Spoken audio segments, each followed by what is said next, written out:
రక్షకుడును ప్రభువును అయిన యేసుక్రీస్తు పరిశుద్ధ నామంలో ప్రకటన గ్రంథ ధ్యానం నాకు ప్రేమపూర్వకంగా ఆహ్వానిస్తున్నాను. మనం నిన్నటి వరకు 4వ అధ్యాయాన్ని ధ్యానం చేశాము. ఈ 4వ అధ్యాయంలో సృష్టికర్త అయిన దేవునికి సృష్టిగా మనం ఏ విధంగా ఆరాధన చేయాలి, ఆయనకు తగినటువంటి మహిమను, ఘనతను, ప్రభావమును ఆరోపించాలి అనేది మెయిన్ టాపిక్గా 5 సర్మన్స్ని ధ్యానం చేశాం. ఇప్పుడు 5వ అధ్యాయంలో కూడా ఇంకొక 5 సర్మన్స్ని మనం ధ్యానం చేయబోతున్నాం. గత అధ్యాయంలో 11 వచనాలు ఉంటే ఈ అధ్యాయంలో మనకు 14 వచనాలు ఉన్నాయి ఈ 5వ అధ్యాయంలో. సో టుడేస్ ఫస్ట్ సర్మన్ మనం ఈరోజు చూడబోతున్నటువంటి వాక్యాంశం 5వ అధ్యాయంలో మొదటి 4 వచనాలు. అయితే ఈ సిరీస్కి మనం ఒక టైటిల్ని ఇద్దాం. సిరీస్ టైటిల్ని ఏమిస్తామంటే the scroll and the lamb. ఇక్కడ ఒక గ్రంథం ఉంది. అలాగే గొర్రె పిల్ల అయిన యేసుక్రీస్తు ప్రభు, the scroll and the lamb. So ఈ సిరీస్లో బిగ్ ఐడియా ఏంటంటే the hope of the universe and the solution to history's crisis. ఈ విశ్వానికి నిరీక్షణ, రెండవదిగా ఈ చరిత్రకు ఉన్నటువంటి ఒక క్రైసిస్ అనగా ఒక సంక్షోభం. ఈ సంక్షోభానికి సొల్యూషన్ ఏంటి, పరిష్కారం ఏంటి అనేది మనం ఇందులో చూడబోతున్నాం. The solution is Christ Jesus, who is crucified and who is risen for us. మన కోసం సిలువ వేయబడి పునరుద్ధానుడై తిరిగి లేచిన యేసుక్రీస్తు ప్రభువు ఈ యూనివర్సల్ క్రైసిస్కి సొల్యూషన్గా ఉన్నాడు అనేది.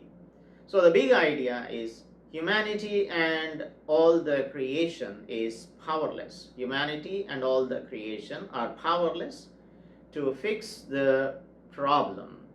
వచ్చిన సంక్షోభాన్ని మనుషులు ఎవ్వరూ కూడా పరిష్కరించలేరు. తర్వాత ఈ సృష్టిలో ఉన్నదేది కూడా దానిని పరిష్కరించలేరు. కానీ దేవుడు మాత్రమే, యేసుక్రీస్తు మాత్రమే దీనిని పరిష్కారం చూపించగలడు దీనికి. So let us ask for the guidance of the Holy Spirit to meditate the first sermon in this series. ఈ సిరీస్లో మొట్టమొదటి సర్మన్ని మనము ధ్యానం చేయబోతూ ఉన్నాము.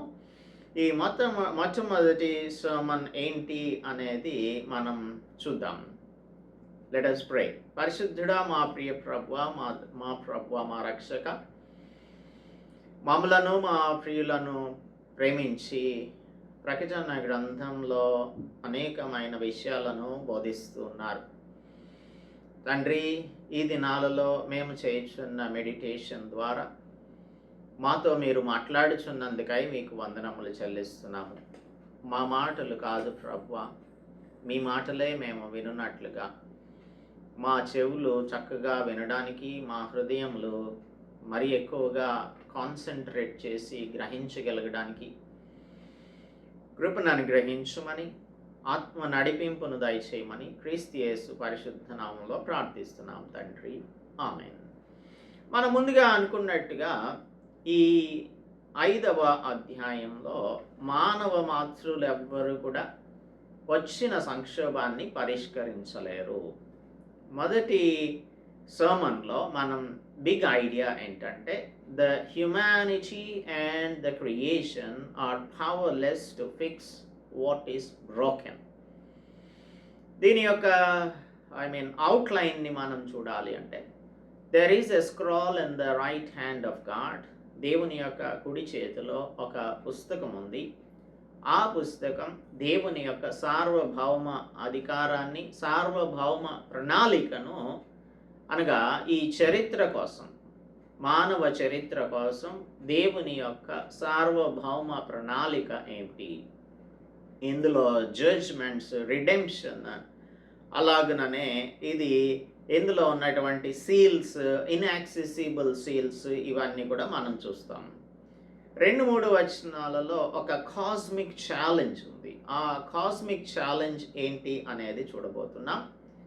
4వ వచనంలో John was in great despair, చాలా నిరాశలో ఉన్నాడు, ఏడుస్తూ ఉన్నాడు. ఎందుకు ఏడుస్తున్నాడు అనేది మనము 4వ వచనంలో చూస్తాం. So we will be meditating 1 through 4 verses in this sermon. ఈ ప్రసంగంలో, ఈ వర్తమానంలో మనం 4 వచనాలను ధ్యానం చేయబోతూ ఉన్నాము. సో ఒక బిటర్ ట్రూత్ని మనం నేర్చుకోబోతున్నాం. అదేంటంటే, no human hero from the earth or nor an angel from heaven can solve the core problem of sin, evil and death. పాపమునకు, అలాగే ఈ లోకంలో ఉన్న చెడుతనమునకు, మరణమునకు పరిష్కారం చూపించగలిగేవారు భూలోకంలో కానీ, పరలోకంలో కానీ, భూమి క్రింద కానీ ఎవ్వరు కూడా లేరు except Christ Jesus. So we have seen everything is centered on the throne in the last chapter, where the elders cast their crowns before the throne and they declare that the Lord himself is worthy. You are worthy, Lord. మహిమ ఘనత ప్రభావం పొందనర్హుడవు అని తమ కిరీటములను సింహాసనం ఎదుట వేశారు. That was a perfect eternal worship of the Creator. కానీ 5వ అధ్యాయంలోనికి వచ్చేసరికి ఒక ఉద్రిక్తమైన పరిస్థితి ప్రవేశపెట్టబడింది. పరిపూర్ణమైన ఆరాధన కొనసాగుతూనే ఉంది, కానీ ఈ హెవెన్లీ థ్రోన్ రూమ్లో ఒక పెద్ద క్రైసిస్ తలెత్తింది. ఈ సంక్షోభం జాన్ని చాలా నిరాశపరిచింది, మనలను కూడా నిరాశపరిచే విధంగా ఉంటుంది. John is at the brink of despair అనగా నిరాశ అంచులలోనికి వెళ్ళిపోయాడు. మన జీవితంలో కూడా నిరాశ అంచులలోనికి వెళ్ళిన పరిస్థితులు వస్తాయి. అయితే దీనికి పరిష్కారం లేదా అంటే ఖచ్చితంగా పరిష్కారం ఉంది. ఆ పరిష్కారం, నిరాశావాదాన్ని మనము ఇక్కడ ప్రపంచంలో జరిగేటువంటి 3 స్పష్టమైన వాస్తవాలు 5వ అధ్యాయం మొదటి 4 వచనాలలో చూస్తాం. We see 3 stark realities that explain the deep hopelessness of the world. ఈ ప్రపంచం నిరాశావాదమైనటువంటి అనేకమైన విషయాలలో మునిగిపోయింది. ఈ మునిగిపోయినటువంటి లోకంలో మూడు అంశాలు, 3 స్పష్టమైన వాస్తవాలు ఉన్నాయి. ఆ 3 స్పష్టమైన వాస్తవాలను మనం తెలుసుకోబోతున్నాం. Let us see verses 1 through 4. 5వ అధ్యాయం, ప్రకటన గ్రంథం 5వ అధ్యాయం మొదటి 4 వచనాలు. Let's read them together. మరియు లోపటను వెలుపటను రాత కలిగి 7 ముద్రలు గట్టిగా వేసి ఉన్న ఒక గ్రంథం సింహాసనమునందు ఆసీనుడయ్యుండు వాని కుడి చేత చూచితిని. మరియు దాని ముద్రలు తీసి ఆ గ్రంథం విప్పుటకు యోగ్యుడైన వాడెవడని బలిష్ఠుడైన ఒక దేవదూత బిగ్గరగా ప్రచురింపగా చూచితిని. అయితే పరలోకమందు గాని, భూమి మీద గాని, భూమి క్రింద గాని ఆ గ్రంథం విప్పుటకైనను చూచుటకైనను ఎవనికి శక్తి లేకపోయింది. ఆ గ్రంథం విప్పుటకైనను చూచుటకైనను యోగ్యుడెవడును కనబడనందున నేను బహుగా ఏడ్చుచున్నాడు అపోస్తలుడు జాన్. దేవుడు తన పరిశుద్ధ వాక్యం మనకు అర్థమవునట్లుగా ఈ ఉదయకాలమందు ఆశీర్వదించునుగాక. So God's unfolding plan is inaccessible. దేవుడు మానవుల కోసం లిఖించిన లేదంటే నిర్ణయించిన ఒక ప్రణాళిక ఉంది. ఆ ప్రణాళిక ఈ స్క్రాల్లో, ఈ గ్రంథంలో ఉంది. ఈ గ్రంథమును విప్పడానికి ఎవరు కూడా కనిపించటం లేదు, యోగ్యులైన వారు ఎవరు కూడా కనిపించటం లేదు.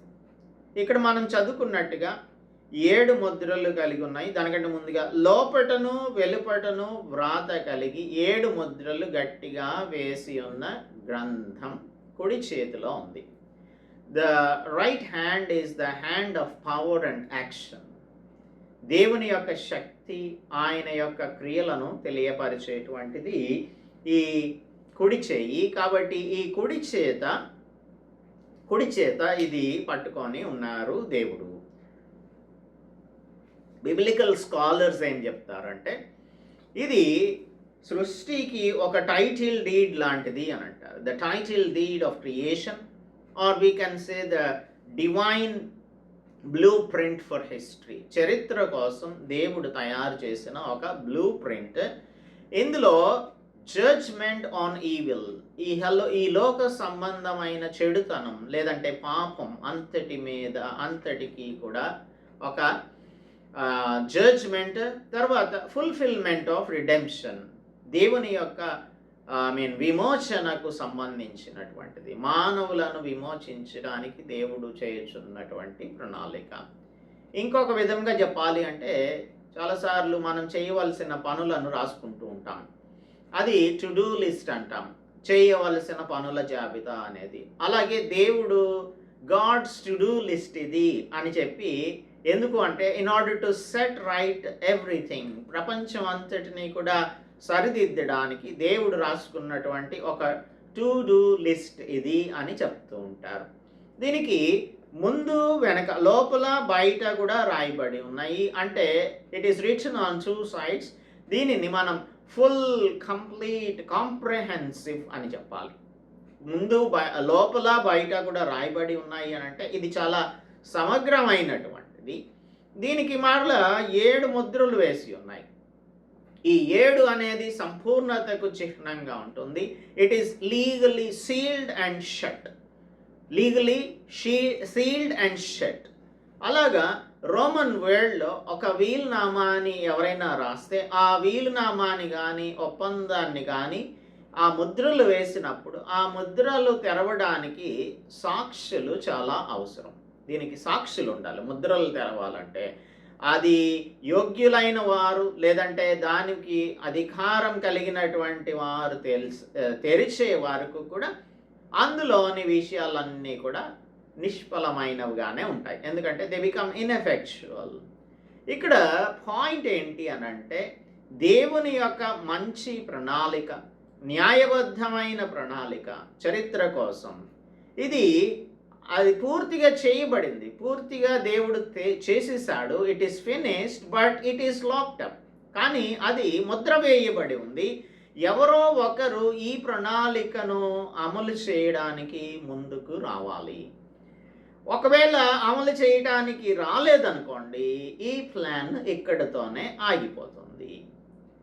అది మనకు మొదటి వచనం తెలియజేసేటువంటి సత్యం.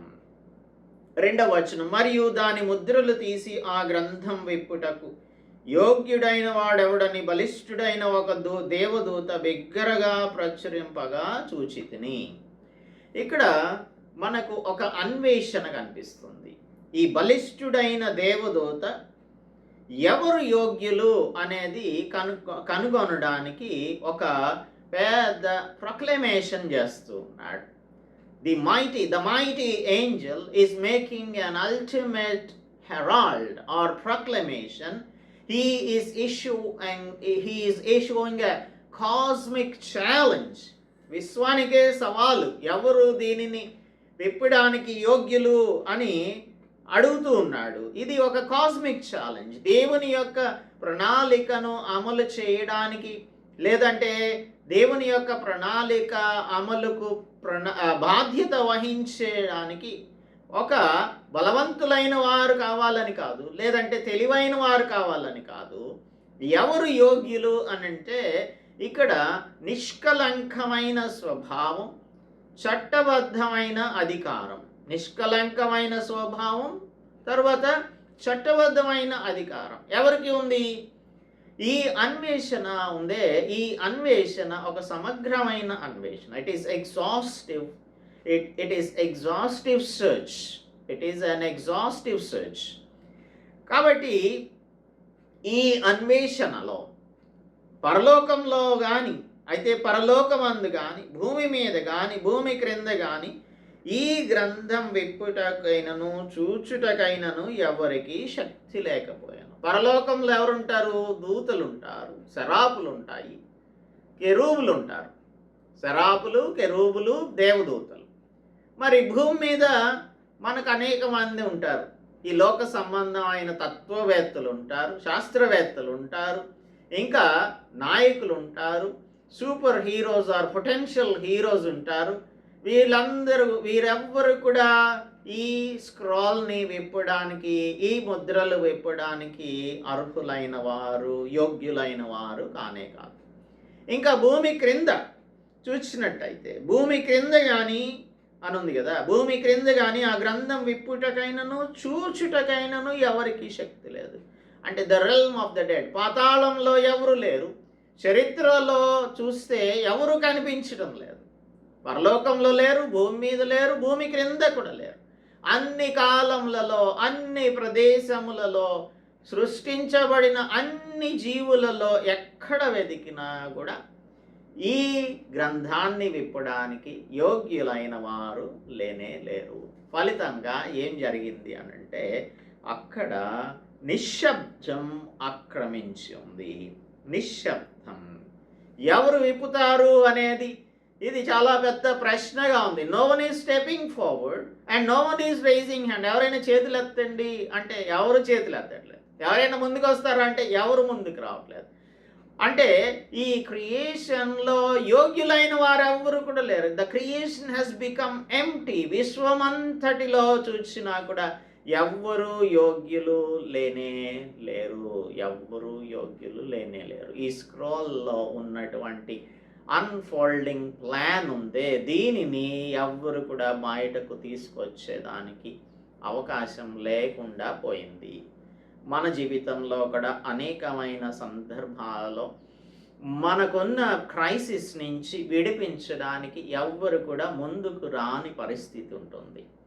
అటువంటి పరిస్థితులలో మనం భయపడిపోనవసరం లేదు అనేది ఈ చాప్టర్ మనకు ఇస్తున్న assurance.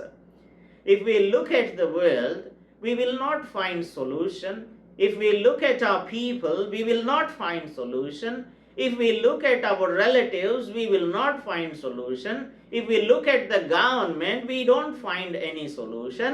If we look at the heroes of the world, we don't find any solution. పరిష్కార మార్గం లేనటువంటి పరిస్థితులలో ఒక నిరీక్షణ అనేది మనకి ఉంది. This is the preparation of the ground for us to see the glorious work of the Lord. అందుకని మన జీవితంలో ఎటువంటి సంక్షోభాలు ఏర్పడినప్పుడు, ఇంకా మనం దీనిని జయించలేం అని అనుకుంటున్నప్పుడు మనకు ఒక పరిష్కారం ఉంది. అదే గొర్రెపిల్ల అయిన క్రీస్తు ప్రభువు. మానవుల యొక్క సమస్యలన్నింటినీ కూడా పరిష్కరించగలిగిన ఈ లోకంలో అనేకమైన సమస్యలు ఇవన్నీ ఉన్నప్పటికీ కూడా పరలోకంలో ఉన్న మన దేవుడు వీటన్నింటికంటే గొప్పవాడు, వీటన్నింటికంటే పైన ఉన్నవాడు, మన పక్షాన ఉన్నవాడు. అందుకని భయపడవలసిన అవసరం లేదు. కానీ మనం భయపడతాం, విచారపడతాం, ఎంతో బాధపడుతూ ఉంటాము. మనకున్న నిరాశ నిస్పృహలు చాలాసార్లు ఎక్కువ కాలం పాటు కంటిన్యూ అవుతున్నాయి అనేది చాలామంది జీవితాలలో చెప్పకుండా ఉండేటువంటి సత్యం, చెప్పకపోతే దాగే సత్యం. అది కానే కాదు. అంటే దెర్ ఈజ్ ఎ గ్రేట్ సారో. అందుకే చూడండి, మన జాన్, అపోస్టల్ జాన్, ఆ గ్రంథం విప్పుటకైనను చూచుటకైనను యోగ్యుడెవడును కనబడనందున నేను బహుగా ఏడ్చుచుంటిని. The sorrow of apostle John. ఏంటి ఇక్కడ అంటే, this is the agony of a plan that can't proceed. There is a solution, but that solution is sealed.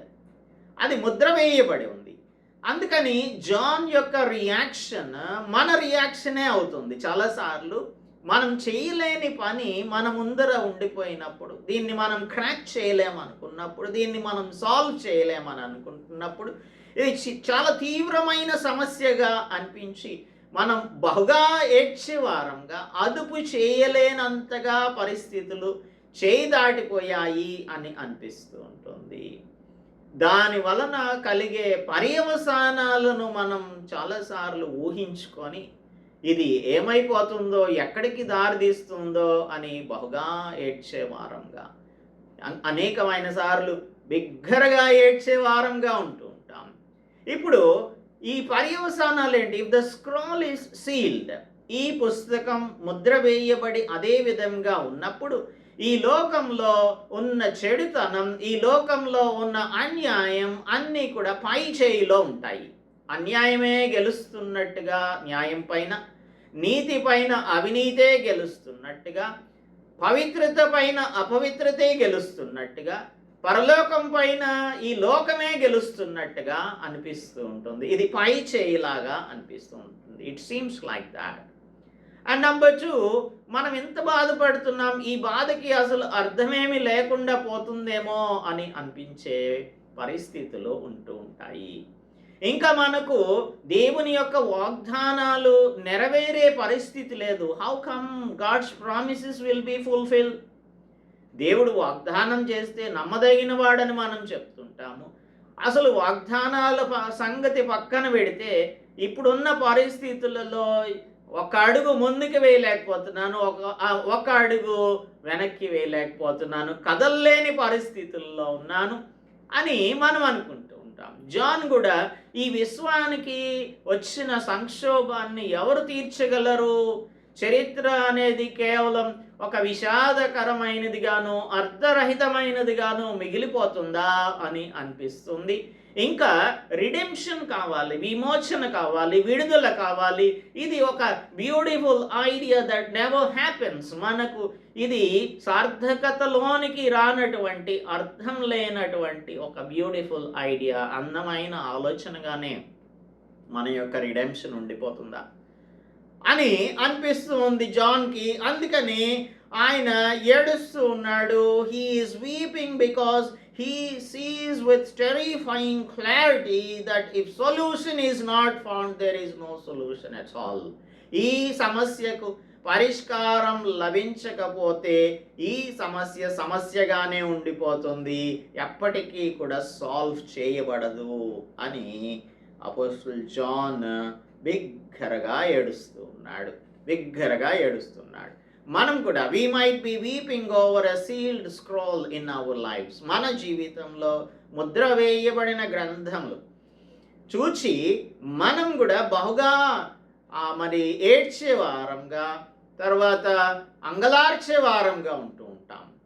మన మానవుల యొక్క జీవితాలలో అడిక్షన్స్ ఉంటాయి, డిస్ట్రక్టివ్ ప్యాటర్న్స్ ఆఫ్ లైఫ్స్ ఉంటాయి. వీటిని చూసినప్పుడు దీనిని మనం జయించలేము అని అనుకుంటాం.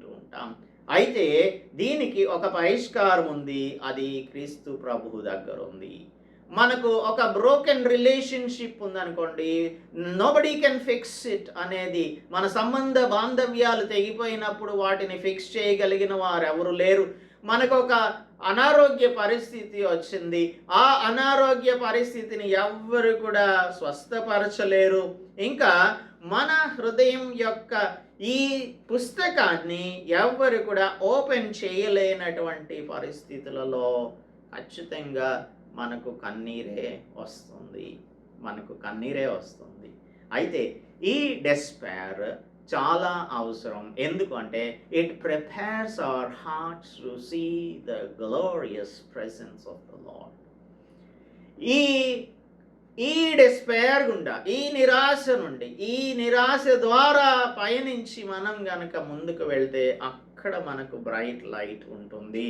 మనం రాబోయేటువంటి ఆ మహిమను చూడటానికి, ఆ మహిమను మనం ప్రశంసించడానికి, ఆ సొల్యూషన్ని మన జీవితాలలో ఖచ్చితంగా మనం అనుభవించగలగటానికి ఈ బాధ అనేది కావాల్సి ఉంటుంది.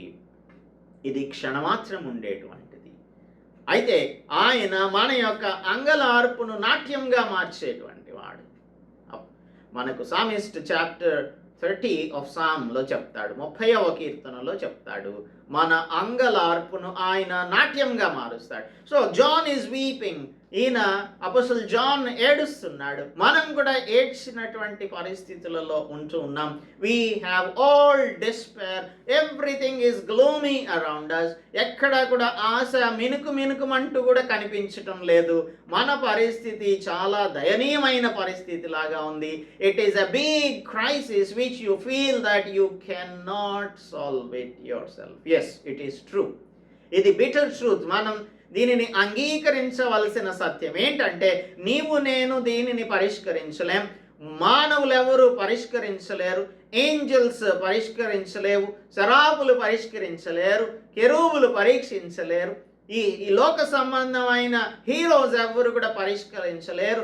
ప్రభుత్వాలు పరిష్కరించలేవు. అయితే దేవుడు మాత్రమే దీనిని పరిష్కరించగలడు. So let us look unto the Lord with hope. మనకు ఆన్సర్ అనేది ఒకటి ఉంది. Humanity is not the answer. Angels are not the answer.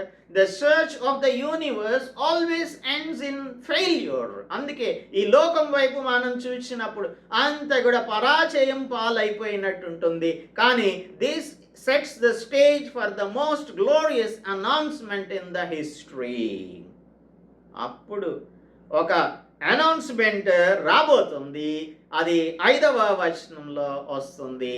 దానిని మనం నెక్స్ట్ సర్మన్లో చూస్తాం. What happens when the search of the creation fails, then we see that the heaven provides the answer. పరలోకము మనకు పరిష్కారాన్ని చూపిస్తుంది. అయితే ఈరోజు మనం ఒక సత్యంతో ఈ వర్తమానాన్ని ముగించుకుందాం. అదేంటంటే, if help comes it should only come from the lord. మనకు సహాయం ఎక్కడి నుంచి వస్తుంది? కీర్తనకారుడు అంటున్నాడు కదా, కొండల తట్టున కన్నులెత్తుచున్నాను, నాకు ఎక్కడి నుంచి సహాయం వస్తుంది? యెహోవా వలననే నాకు సహాయం కలుగుతుంది. సో మనుషుల్ని చూస్తే నిరాశ వస్తుంది, కానీ దేవుని వైపు చూస్తే మనకు నిరీక్షణ కలుగుతుంది. మనం ఒకవేళ ఈ ఉదయకాలం అందు ఈ వాక్యం ఎంచున్న మనం నిరాశలో గనక ఉన్నట్టయితే, ఏదైనా కావచ్చు, అది ఏ సమస్య అయినా కావచ్చు, కుటుంబ సమస్య కావచ్చు, ఆర్థిక సమస్య కావచ్చు, ఆత్మీయ సమస్య కావచ్చు, వీటన్నింటికి కూడా పరిష్కారం చూపించేది దేవుడే. దానికి మనకు కావలసింది విశ్వాసం, ఇంకా సత్యాలు. ఈ సత్యాన్ని మనం నమ్మగలగాలి. ఏంటి అంటే, nobody can help us, only God can help us. So if you are suffering from grief and sorrow, ఈరోజు నీవు గనక బాధతో, కష్టంతో, ఇబ్బందితో, కన్నీరుతో, పెద్ద సంక్షోభాన్ని గనక నీవు ఎదుర్కొంటున్నట్టయితే, దానికి పరిష్కారం యేసు క్రీస్తు ప్రభువు దగ్గర ఉంది. ఆ పరిష్కారం మనం పొందాలి అంటే మనకు కొంచెం సమయం పడుతుంది. Then you will get that proclamation. ఆ proclamation వచ్చింది అని అంటే, you will forget all these things, because మన అంగలార్పు నాట్యంగా మారిపోతుంది. Our morning will turn into dancing. This is the divine transformation of grief and sorrow into joy. దేవుడు మాత్రమే చేయగలడు. ప్రార్థించుకుందాం. పరిశుద్ధుడా, మా ప్రియ ప్రభువా, మా రక్షక, మమ్మలను రక్షించగలిగిన యోగ్యుడవు నీవే, మమ్మలను కాపాడగలిగిన యోగ్యుడవు నీవే. మాకు నాయనా ఉన్న సమస్యలను అన్నింటినీ కూడా పరిష్కరించగలిగిన దేవుడవు నీవు ప్రభువా. అన్నిసార్లు కూడా మేము మానవుల వైపే చూస్తూ ఉన్నాం, భూలోకం వైపే చూస్తున్నాం, మీ వైపు చూడట్లేదు. పరిష్కారాన్ని, శాశ్వతమైన పరిష్కారాన్ని చూపించగలిగిన దేవుడవు నీవే. మా పాపపు సమస్యను పరిష్కరించేవాడవు నీవే. మాకున్న కుటుంబ సమస్యలను పరిష్కరించేవాడవు నీవే. మాకున్న అనేకమైన వర్రీస్ అన్నింటి నుంచి కూడా సొల్యూషన్ని చూపించేవాడవు నీవే అని ఈ ఉదయకాలము మా ప్రియులు మేము నమ్మడానికి మా విశ్వాసాన్ని అధికం చేయవలసిందిగా కోరుచు క్రీస్తు యేసు పరిశుద్ధ నామములో ప్రార్థిస్తున్నాం తండ్రి, ఆమేన్. దేవుని నామానికి స్తోత్రం. అందరికీ కూడా ప్రభునామములో వందనాలు చెల్లిస్తున్నాను. నిరీక్షణ లేని వారంగా మనం జీవించకుండా దేవుడు ఖచ్చితంగా శాశ్వతమైన పరిష్కారాలను మన యొక్క సమస్యలకు, సంక్షోభాలకు చూపిస్తారని మన యొక్క విశ్వాసాన్ని మనము విడిచిపెట్టకుండా దేవుని వైపు చూడడానికి ప్రాక్టీస్ చేద్దాం. దేవుడు మనందరినీ కూడా ఆశీర్వదించును గాక. ఆమేన్.